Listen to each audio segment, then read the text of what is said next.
Hello friends, मेरा नाम चंदन कुमार।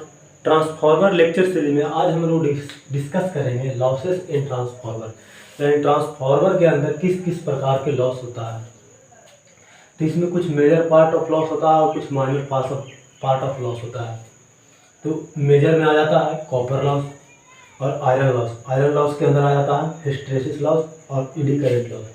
और माइनर लॉस में आ जाता है स्ट्रेन लोड लॉस और डाई इलेक्ट्रिक लॉस। तो जो लॉस का मेजर पोर्शन होता है वो इसी के अंदर होता है। जैसे अगर मान लेते हैं 100% लॉस हो रहा है तो 100% का 98-97% यही सब लॉस होता है। ये सब जो लॉस होता है बहुत कम मात्रा में होता है। ये सब आप लोगों को पूछेगा नहीं तो इसको डिस्कस भी नहीं करेंगे। इतना जान जाना इसके बारे में काफ़ी है कि ये लॉस भी होता है ट्रांसफार्मर में। इसके बारे में आगे हम लोग डिस्कस नहीं करेंगे। आगे अब हम लोग देखेंगे कॉपर लॉस और आयरन लॉस के बारे में। तो सबसे पहले हम लोग देखेंगे कॉपर लॉस के बारे में। अब हम लोग एक एक करके सारे लॉस को समझते हैं। तो सबसे पहले कॉपर लॉस को समझिए। कॉपर लॉस को हम लोग पीसी द्वारा दिखाते हैं। समझिए कि कॉपर लॉस क्यों होता है। जैसे मान लीजिए कि ये कोर है, मान लीजिए ये कोर है, तो कोर पर आप जो बाइंडिंग लपेटे हैं, कोर पे जो आप बाइंडिंग लपेटे हैं तो उस बाइंडिंग में कुछ रेजिस्टेंस होगा और उससे आप करंट पास करवा रहे हैं। कुछ बाइंडिंग का कुछ रेजिस्टेंस होगा और उससे आप करंट पास करवा रहे हैं, तो आई स्क्वायर आर लॉस होगा ना। तो बाइंडिंग के अंदर जो आई स्क्वायर आर लॉस होता है उसी को बोलते हैं कॉपर लॉस। अब इस आई स्क्वायर आर लॉस को बाइंडिंग के अंदर जो हो रहा है उसको कॉपर लॉस क्यों बोलते हैं।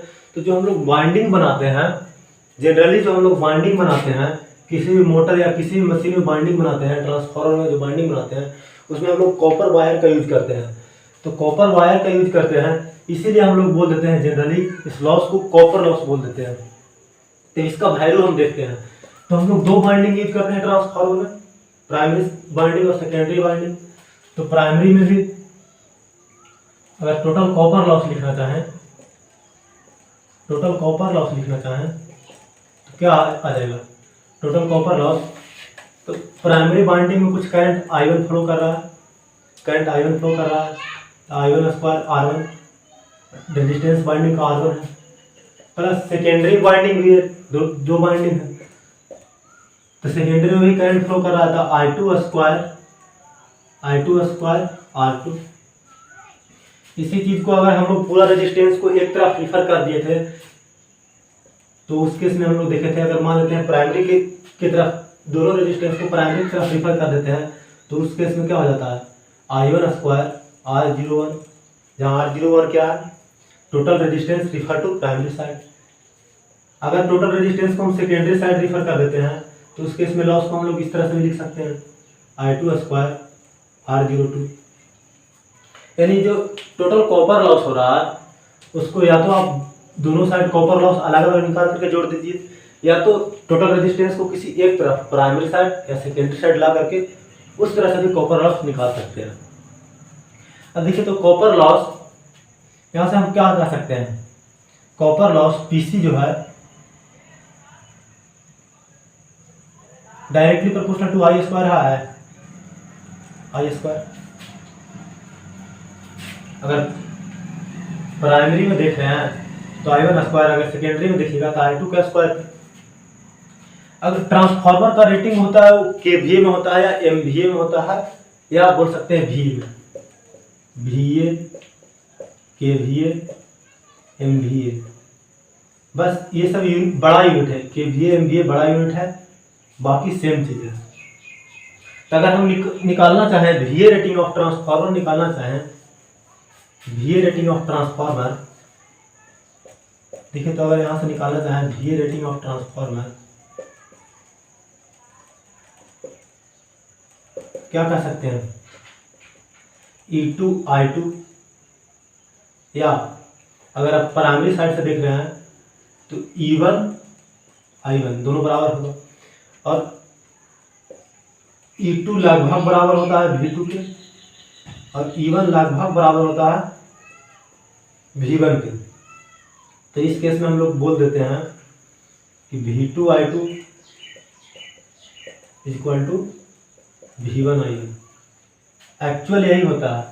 ऊपर वाला, लेकिन ये लगभग बराबर होता है तो हम लोग ऐसा ही बोल सकते हैं। तो अगर किसी ट्रांसफार्मर का रेटिंग दिया हुआ है, किसी ट्रांसफार्मर का रेटिंग दिया हुआ है, तो अगर आपको फुल लोड करंट निकालने का रहा, ये I2 और I1 क्या है, E1 I1 V1 I1। यहाँ जो आप देख रहे हैं I2 और I1 क्या है, फुल लोड करंट। तो अगर किसी ट्रांसफार्मर का रेटिंग दिया हुआ है और आपको निकालने बोल रहा है उसका फुल लोड करंट I1, तो आप क्या कीजिएगा, उसका जो रेटिंग दिया हुआ है केवीए रेटिंग में आप क्या कीजिएगा, E1 से डिवाइड कर दीजिएगा। अगर फुल लोड करंट I2 निकालने बोलेगा तो क्या कीजिएगा, केवीए रेटिंग जो दिया हुआ रहेगा उसमें E2 से डिवाइड कर दीजिएगा।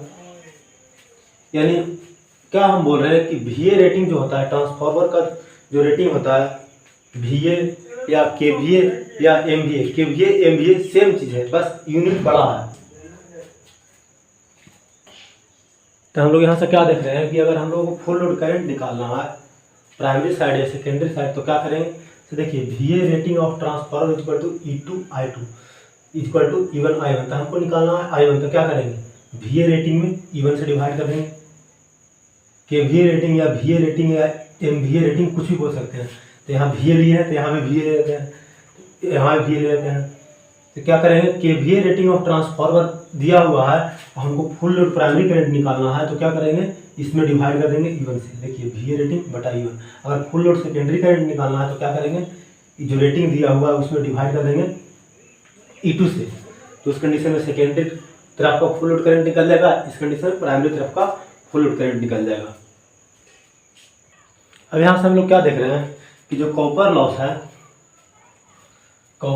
है वो डायरेक्टली प्रोपोर्शनल है किसके, I स्क्वायर के। यहाँ से देखिए तो अगर हम फुल लोड का कॉपर लॉस निकालना चाहें PCU फुल लोड, तो ये क्या आ जाएगा, I स्क्वायर I2। अगर सेकेंडरी साइड देख रहे हैं, सेकेंडरी साइड से देख रहे हैं तो I2 स्क्वायर R02। देखिए तो अगर हम हाफ लोड पे निकालना चाहें, at half load I equal to क्या हो जाएगा, I2 मान के चल रहे हैं कि फुल लोड है, तो I2/2 यानी हाफ हो जाएगा करंट। तो करंट हाफ हो जाएगा तो कॉपर लॉस कितना हो जाएगा, PC अगर हाफ लोड पे निकालना चाहें तो I2/2 क्या स्क्वायर इंटू R02 यानी 1/4 I2 स्क्वायर R02। यानी इसको बोल सकते हैं PC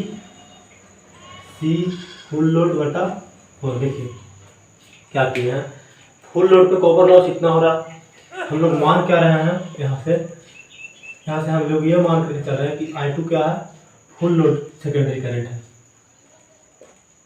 फुल लोड करंट है, ठीक है। तो फुल लोड करंट है तो फुल लोड कॉपर लॉस इतना आ रहा है। हम हाफ लोड पे निकालना चाह रहे हैं तो हाफ लोड पे करंट का वैल्यू क्या हो जाएगा, I2/2 यानी करंट हाफ हो जाएगा हाफ लोड। तो कॉपर लॉस कितना हो जाएगा, इसका स्क्वायर करेंगे तो 1/4 I स्क्वायर R2। और I स्क्वायर R2 ये जो वैल्यू आ रहा है ये कितना है, I2 स्क्वायर R02 जो आ रहा है वैल्यू कितना है, PCFL यानी फुल लोड कॉपर लॉस। यानी यहाँ से क्या देख रहे हैं कि अगर हम लोड आधा किए तो ये क्या हो गया, जो कॉपर लॉस था वो इस तरह से आ गया। तो अगर हम निकालना चाहे PCU फुल लोड, तो अगर हम इसी तरह से निकालना चाहें at fraction of full load,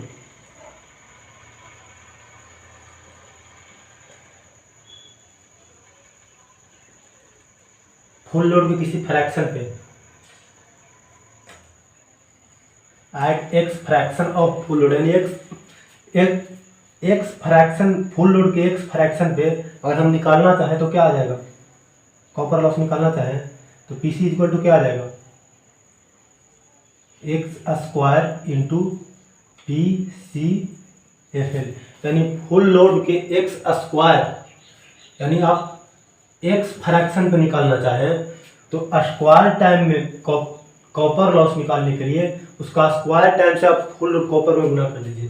जैसे मान लेते हैं, अब यहाँ पे मान लेते हैं एक्स इक्वल टू 1/3, यानी हम 1/3 लोड पर चला रहे हैं, तो 1/3 लोड पर चला रहे हैं तो कॉपर लॉस क्या होगा, कॉपर लॉस आपका जो निकाल करके आएगा वो फुल लोड कॉपर लॉस के 1/9वां हिस्सा होगा। अगर वही हम बोले कि 1/4 पे चला गए, यानी x इक्वल टू 1/4, तो उस कंडीशन में जो कॉपर लॉस होगा 1/16वां हिस्सा होगा फुल लोड कॉपर लॉस का।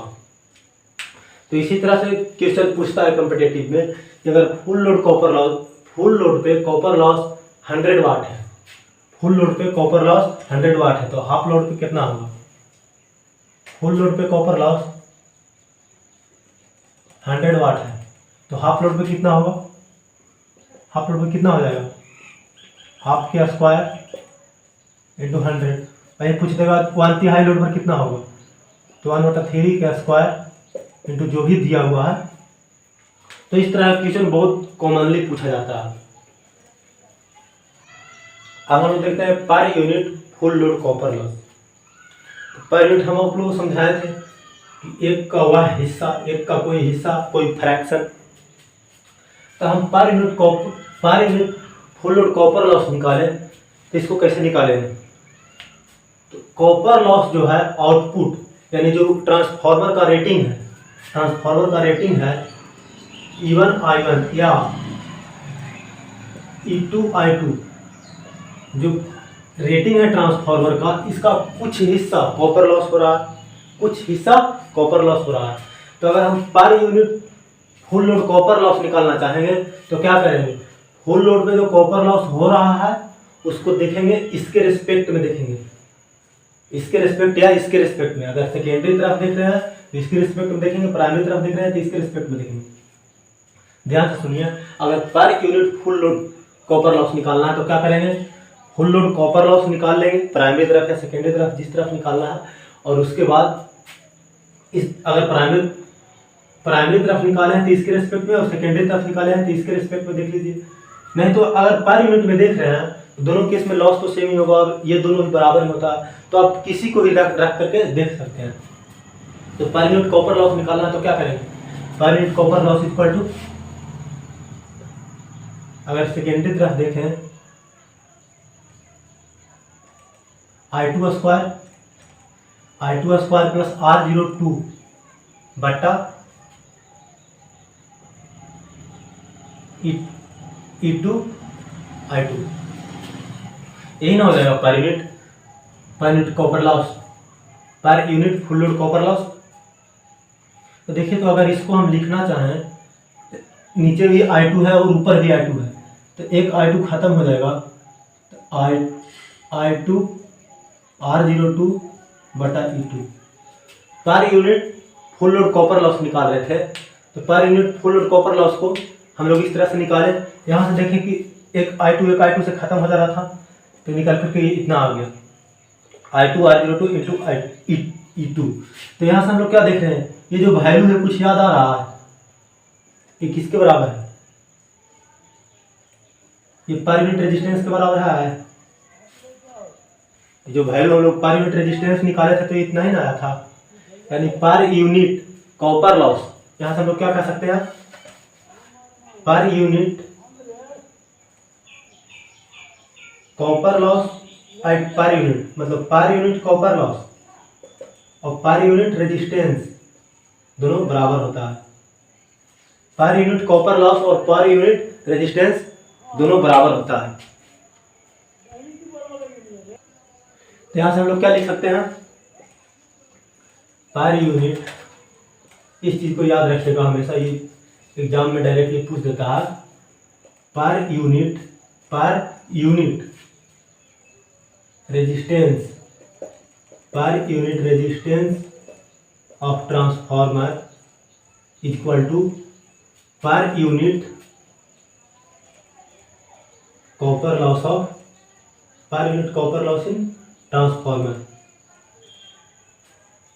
या इसी को इस तरह से भी लिख सकते हैं, परसेंटेज